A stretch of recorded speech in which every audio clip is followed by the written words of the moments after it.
এইটো দেখিছে মোৰ হাতত কি আছে, এইটোৱে ব্ৰইলাৰৰ ৱেট গ্ৰোথত বহুত সহায় কৰে।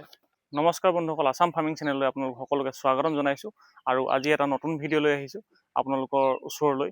আৰু বন্ধুসকল, আজি ভিডিঅ'টোৰ জৰিয়তে মই আপোনালোকক জনাব বিচাৰিম যে আমি ব্ৰইলাৰ ফাৰ্মত ব্ৰইলাৰ ৱেট গ্ৰোথত কি কি খুৱাব পাৰোঁ বা কি খোৱালে আমাৰ ব্ৰইলাৰখিনি ৱেটটো জোখতকৈ অলপ মানে যিটো জোখত হ'ব লাগে সেইটো লেভেলত আমাৰ ব্ৰইলাৰটোৰ ৱেট বাঢ়ি গৈ থাকে আৰু ৰিজাল্টটো ভাল হয়, মানে FCRটো মিলে আৰু আপোনাৰ ৰিজাল্টটো ভাল আহে আৰু আপুনি পইচাও পায়। আপোনালোকে মোৰ এই ভিডিঅ'টো প্ৰথমৰ পৰা শেষলৈকে চাব আৰু কেনেকৈ খুৱাব লাগে, কিহৰ লগত মিলাব লাগে, কিমান দাম হয়, সকলোখিনি মই জনাই আছোঁ।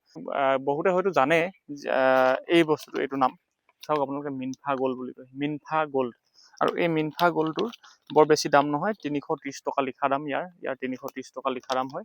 কিন্তু আপোনাৰ যদি ডিছকাউণ্ট কৰে, আপোনাৰ 30 টকা ডিছকাউণ্ট কৰি দিব পাৰে, 300 টকাটো পাব পাৰে। আৰু ইয়াৰ চাইজ হৈছে আপোনাৰ 1 কেজি 200 গ্ৰাম আহে, 1200 গ্ৰামৰ পেকেটত আহে, পাউডাৰ হয়। আৰু সেই পাউডাৰটো আমি কেতিয়াৰ পৰা খুৱাব পাৰোঁ? খুৱাবৰ দিন হৈছে আপুনি 22 দিনৰ পিছৰ পৰা আপুনি খুৱাব পাৰে। 3 দিনৰ কাৰণে খুৱাব পাৰে এটা পেকেট। আকৌ আপুনি গেপ দি কিনি এসপ্তাহ 10 দিন গেপ দি আকৌ এটা খুৱাব পাৰে, বা আপুনি একেলগতে দুটাও খুৱাই দিব পাৰে 6 দিনৰ কাৰণে। তো সেইটো হিচাপত আপোনালোকে খুৱাব পাৰে। তো এতিয়া খুৱাব হ'লে কিন্তু কেইটামান নিয়ম আছে। অকল এই বস্তুটো আপুনি খোৱালেই নহ'ব, ইয়াৰ লগত বহুত কেইটা বস্তু উপাদান আছে, এইকেইটা মিলাবলগীয়া হয়, বেলেগ বেলেগ বস্তু, তেতিয়াহে কাম দিয়ে। তো ইয়াৰ লগত মিলাবলগীয়া বস্তুটো হৈছে, এইটো দেখিছে ৰিফাইন অইল, ৰিফাইন তেল লাগিব, নিমখ লাগিব, মানে ক'লা নিমখটো বৰ বেছি নহয় কিন্তু। ইয়াৰে আপুনি দানা ল'ব, আপুনি যদি আপোনাৰ 1000 মুৰ্গী আছে, দানা ল'ব আপুনি 15 কেজি মান দানা ল'ব, 15 কেজি মান দানা ল'ব। 15 কেজি দানাত আপুনি ইয়াৰে এইটো একচুৱেলি আপোনাৰ 100 কেজি দানাত মিলাবলৈ আহে। আপুনি সৰহকৈ কুকুৰা যদি থাকে 100 কেজি দানাত একেবাৰে মিলাব পাৰে, একেদিনাই দি দিব পাৰে। কিন্তু যদি আপোনাৰ কম কুকুৰা থাকে তেতিয়াহ'লে আপুনি 15-20 কেজিত মিলাব, বা 20 কেজিতে মিলালে 20 কেজিত আপুনি 300 গ্ৰাম মিলাব। ইয়াৰে 300 গ্ৰাম বা 400 গ্ৰাম, 400 গ্ৰামকৈ মিলালে আপোনাৰ 3 দিন যাব, 3 বাৰ দিব পাৰিব তাৰ মানে।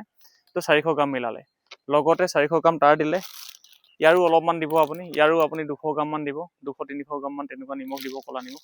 তাৰপিছতে যিটো মিঠাতেল হয়, ৰিফাইন তেল হয়, ৰিফাইন তেলৰো আপুনি ইয়াৰে মানে 400 ml মান দিব পাৰে, 400 ml মান এই দানাখিনিৰ লগত মিক্স কৰিব লাগিব। খুব ধুনীয়াকৈ আপোনালোকে মিক্স কৰিব লাগিব।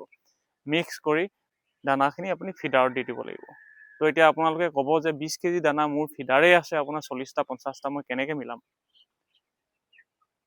হয়, সেই কথাটো মোৰ প্ৰথমতে মই ভাবিছিলোঁ কথাটো, কিন্তু এতিয়া দি অভ্যাস হৈ গৈছে। এইটো কেনেকৈ দিব আপোনালোকে? ইয়াৰে যিখিনি 20 কেজি দানা হয়, আপুনি তাৰে কমকৈ এই ফিডাৰটো দেখিছে আপোনালোকে, এইটো ফিডাৰ মই দেখাই দিছোঁ আপোনালোকক। এইটো ফিডাৰটো যে দেখিছে, এই ফিডাৰটোৰ এই যিটো ছাইডত য'ত দানাকেইটা কুকুৰাই খাব পাৰে, ইয়াতে আহি আপুনি ইয়াতে কমকৈ এনেকৈ ঘূৰাই দি দিব, গোটেইকেইটাত হোৱাকৈ। যে আপুনি সৰহকৈ গোটেই ফিডাৰত দিব দৰকাৰ নাই, যাতে গোটেইকেইটা ফিডাৰতে কমকৈ হয় আৰু সকলো কুকুৰাই কমকৈ খাব পাৰে। তো খাই দিয়াৰ লগে লগে ইহঁতৰ কি হয়, ইহঁতৰ খুব ভোক লাগে, বা ইহঁতৰ যিটো ফিড ইনটেকটো বেছি হয়, মানে দানাটো খুব বেছি দানা খাব তেতিয়া, এইটো খোৱাৰ লগে লগে, আৰু পানীও খাব। আৰু যেতিয়াই দানাটো বেছি ইনটেক হ'ব, সিহঁতৰ ৱেট গ্ৰোথত সহায় কৰে। আৰু এইটো কোনো ছাইড এফেক্টো নহয়।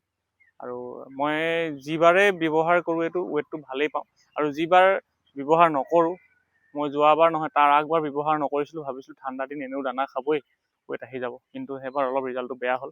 যোৱাবাৰ অলপ এইটো খুৱাইছিলোঁ, খোৱাৰ কাৰণে মই ৱেটটো পালোঁ বাৰু। তো সেইটোৱে কথাটো। তো আমি তেনেকৈ ধৰণে আমি খুৱাব পাৰোঁ। সেইটো আপুনি 3 দিন দিব পাৰে। যদি আপোনালোকে 100 কেজি দানাৰ লগত মিলাইছে, এদিনেই দিব পাৰে, আৰু এটা আনি ল'ব।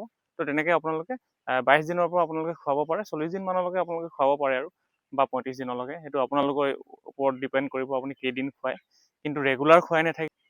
তো সেইটোৱে আছিল, আপোনালোকক জনাব বিচাৰিলোঁ মই মোৰ এক্সপিৰিয়েঞ্চৰ ফালৰ পৰা। তো আপোনালোকে কি ধৰণে ৱেট গ্ৰোথৰ কাৰণে কি খুৱায় বা কেনেকৈ মেইনটেইন কৰে, মোক এবাৰ জনাবচোন। মই ভিডিঅ'টো ইমানতে শেষ কৰিছোঁ বন্ধুসকল, ধন্যবাদ।